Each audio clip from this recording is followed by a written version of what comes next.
What? All of his co-workers were gone. What could it mean? Stanley decided to go to the meeting room. Perhaps he had simply missed a memo.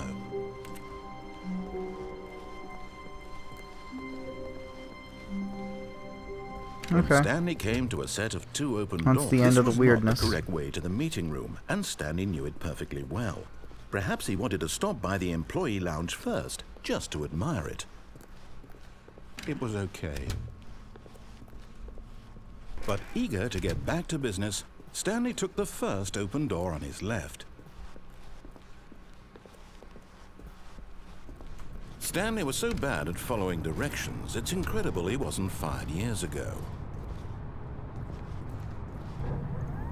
Look, Stanley, I think perhaps we've gotten off on the wrong foot here. I'm not your enemy, really, I'm not. I realize that investing your trust in someone else can be difficult, but the fact is that the story has been about nothing but you all this time. There's someone you've been neglecting, Stanley. Someone you've forgotten about. Please, stop trying to make every decision by yourself. Now, I'm not asking for me, I'm asking for her. This is it, Stanley. Your chance to redeem yourself, to put your work aside, to let her back into your life. She's been waiting. That's her, Stanley. You need to be... Oh, no, you can't... Did you just unplug the phone? No, that wasn't supposed to be a choice. How did you do that? You actually chose incorrectly? I didn't even know that was possible. Let me double check. No, it's definitely here, clear as day. Stanley picks up the phone. He's taken to his apartment where he finds his wife, and the two pledge themselves to one another. Music comes in, fade to white, roll credits. Not picking up the phone is actually somehow an incorrect course of action. How is that even possible? None of these decisions were supposed to mean anything. I don't understand. How on earth are you making meaningful choices? None of them were supposed to mean anything. Wait a second. Did I just see... No, that's not possible. I can't believe it. How had I not noticed it sooner? You're not Stanley. You're a real person. I can't believe I was so mistaken. This is why you've been able to make correct and incorrect choices. And to think I've been letting you run around in this game for so long. If you'd made any more wrong choices, you might have negated it entirely. It's as though you completely ignored even the most basic safety protocol for real-world decision-making. Or did you not grasp the severity of the situation? Well, I won't have that kind of risk on my watch. I'm going to stop the game for a moment so we can educate you properly on safe decision-making in the real world. Please observe this helpful instructional video. Choice. It's the best part of being a real person. But if used incorrectly, can also be the most dangerous. For example, in this scenario, a hypothetical real person named Stephen has a choice. He could spend years helping improve the quality of life for citizens of impoverished third world nations. Or he could systematically set fire to every orphan living in a 30-kilometer radius of his house. Which choice would you make? Remember that unlike here, the real world makes sense, and at no time should you make a choice that does not conform to rational logic. If you find yourself speaking with a person who does not make sense, in all likelihood, that person is not real. Allow the person to finish their thought, then provide an excuse why you cannot continue talking. Turn to a partner and practice saying, "My goodness, is it 4:30? I'm supposed to be having a back, sack, and crack." What?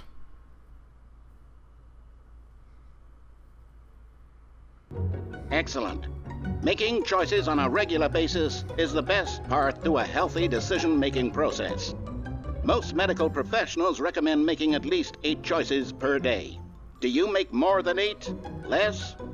And finally, if you begin to wonder if your choices are actually meaningful and whether you'll ever make a significant contribution to the world, just remember that in the vast infiniteness of space, your thoughts and problems are materially insignificant, and the feeling should subside. At this time, your instructor will guide you in an exercise to test and reinforce the material covered in this video. Welcome back. You may have noticed that this room has begun to deteriorate as a result of narrative contradiction. But not to worry. Now that you're properly informed on good decision-making, we're going to Danger. revisit a choice Danger you everywhere. made just a few minutes ago and see what the correct thing to do would have been. This way, please.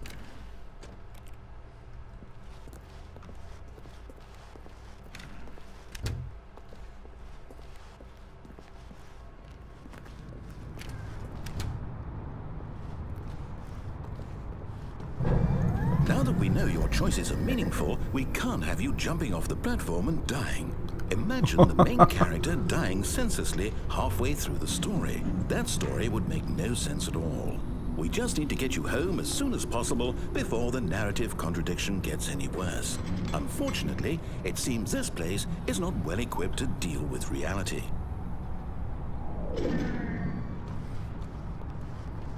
Spectacular.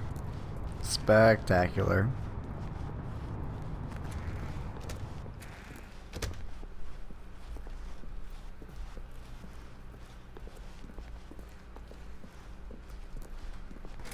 Yes. Almost there. You'll take the door on the left, back to the correct ending, the story will have resolution once again, and you'll be home free in the real world.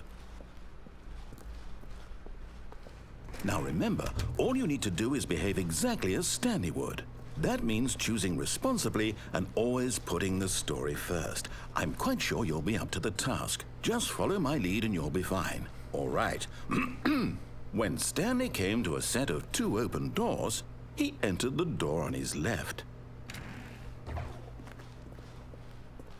No! Why did you do that? Quickly, hurry back in the other direction. Perhaps we're not too late. I don't think you're fixing this anymore, narrator.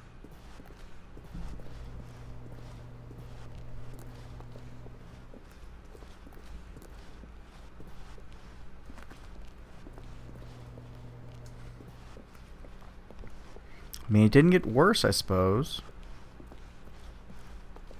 Oh, it's ruined. I can't believe, after everything we talked about, that my story, you've destroyed my work. Why? For what? What did you get out of that? What did you think was so special about seeing the game undone, left here like so much garbage? It's worthless now. And what am I supposed to do? Even if there were a way to continue, would it be worth it? To know that my story is now incorrect? How can I go back to that? I can't erase that knowledge. I'll have to live with it forever, reliving its impossibility forever. I couldn't live that way. Is it better to shut the game down entirely? To willingly destroy all of my work? I don't know. What's the answer? What do I do? What do I do? What do I... No, I have to. I have to shut the game down. I have to. I have to.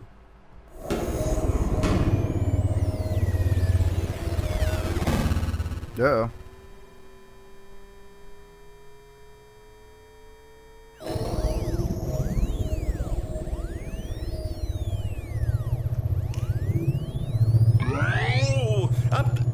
I'm here. I'm still here. Here in this pile of rubbish. With you. You, who thought you were so clever. Now look where we are. My entire game is destroyed. It was the only thing in the world that was mine, and you've run it into the ground. What, did you think that would be funny? I did. You just had to see? Didn't I impress upon you how important it was to be like Stanley? He actually knows how to do what I tell him to. He understands that if I say to do something, there's a damn good reason for it. That thought hadn't even occurred to you, had it? That there's a world outside of you? You're a child. Oh, my story. If you'd just gone through the door on the left, you would have seen it. There was a whole underground facility. You would have destroyed it and been victorious. It would have been so perfect. I worked so hard on it. I tried so hard. Behave exactly as Stanley would. That means choosing responsibly and always putting the story first. I'm quite sure you'll be up to the task. Just follow my lead and you'll be fine. All right. When Stanley came to a set of 2 open doors, he entered the door on his left. No, we're breaking the game again. No! Why did you do that? Quickly, hurry. Behave exactly as Stanley would. That means choosing responsibly and always putting the story first. I'm quite sure you'll be up to the task. Just follow my lead and you'll be fine. All right. When Stanley came to a set of 2 open doors, he entered the door on his left.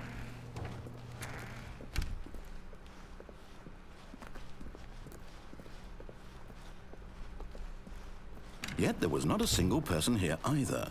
Feeling a wave of disbelief, Stanley decided to go up to his boss's office, hoping he might find an answer there. Coming to a staircase, Stanley walked upstairs to his boss's office.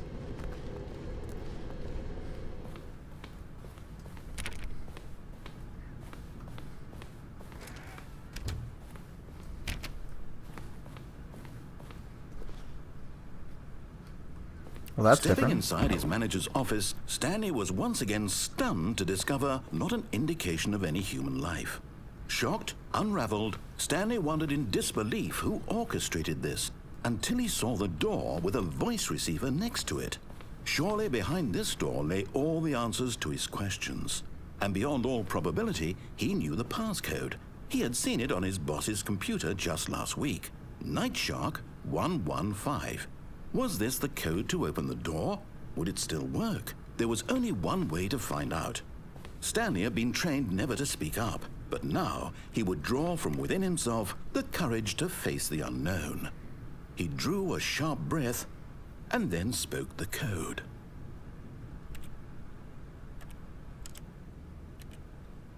Night Shark 115, right? Stanley spoke the code. Night Shark 115. He spoke it into the receiver, right there on the wall.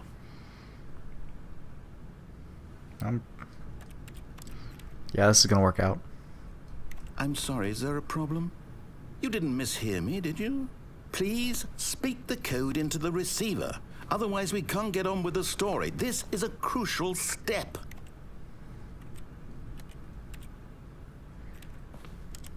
Okay, fine, you're not going to do it, but you know what? It's pretty humiliating to bring you this far, only for you to suddenly decide you have better things to do. I asked you for this one single thing, for your respect. The kind of respect Stanley shows for his choices. He knows what it means to take a story seriously. If you didn't want to see what I had to show you, then why did you come here? You had a choice, you know. You could have gone through the door on the right. You could have done whatever the hell you wanted over there. Why did you come this way? Speak. Say something to me. Explain yourself, you coward. When Stanley came to a set of 2 open doors, he entered the door on his left. What? Stanley? Hello? Are you... Is everything okay? Stanley, please.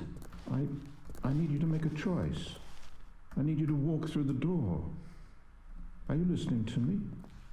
Can you hear me? Is everything all right? Stanley, this is important. The story needs you. It needs you to make a decision. It cannot exist without you. Do you understand me? Whatever choice you make is just fine. They're both correct. You cannot be wrong here. We can work together. I'll accept whatever you do. I simply need you to take that step forward, please. Choose. Do something. Anything. This is more important than you can ever know. I need this. The story needs it. So, you hear me? Are you there? Are you listening to this? Stanley, are you there? Okay. It's okay, I can wait. You need time to decide. Time to make sure your choice is correct. That is the best choice. That's all right. I'll wait for you to decide what's the right thing to do. Take as much time as you need.